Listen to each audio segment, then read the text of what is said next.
Good day, my name is Chikomborero Mwenje, and I am presenting on evaluating performance of content cache placement in a wireless community network.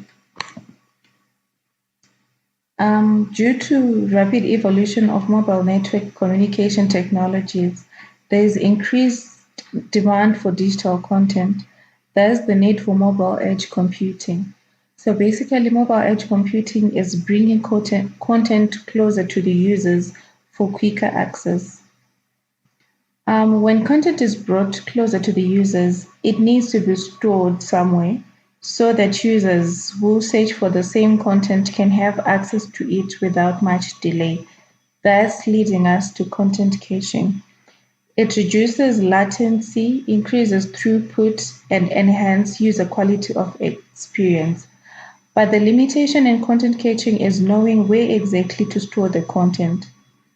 So the objectives of this research are to analyze performance of cache placement strategies in terms of retrieval latency and resource utilization, to evaluate effect of content distribution strategies on delay and throughput, to evaluate the effects of cache placement and content distribution strategies on quality of experience.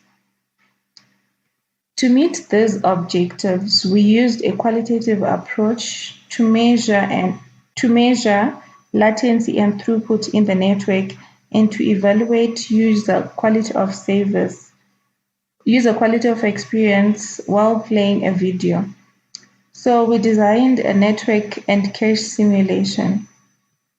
We conducted latency, throughput, and video performance measurements on a community network in South Africa.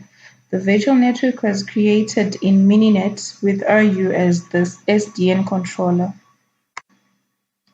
So in geographic cache placement, the network was divided into 3 zones and a cache was placed in each zone.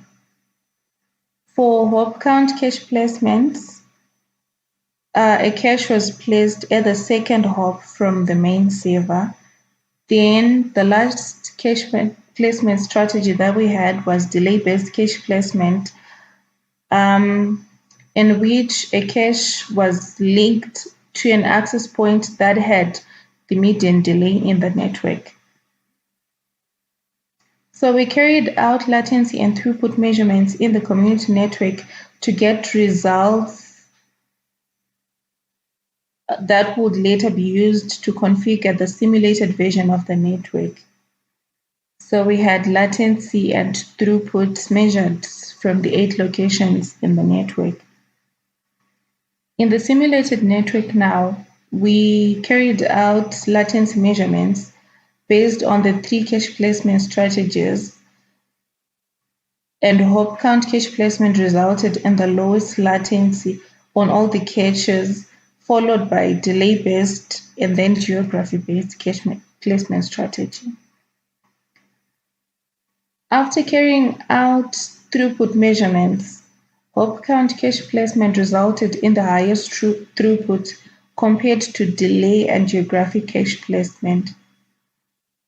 For video performance measurements, we measure the time when the initial buffering occurred while playing a video and the least time to initial buffering occurred in hop count cache placement, followed by delay-based cache placement, and the most time to initial buffering occurred in geographic cache placement.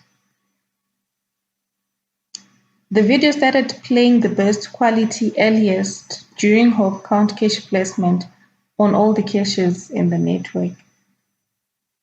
Video play time was the total time it took to play the video, including buffering and network glitches. So the least time it took to play the video, it was a 9-minute video. So the least time it took to play the video was during hop count cache placement, followed by delay-based cache placement, and then geographic cache placement. The research showed that network performance relatively improved while content was distributed under cache placement strategies. For this study, hop Count cache placement resulted in the best performance in the network. So the conclusion of the study was an optimal cache placement and content distribution strategy for the community network. Thus, the users accessed content easily without straining their financial capacity. Thank you.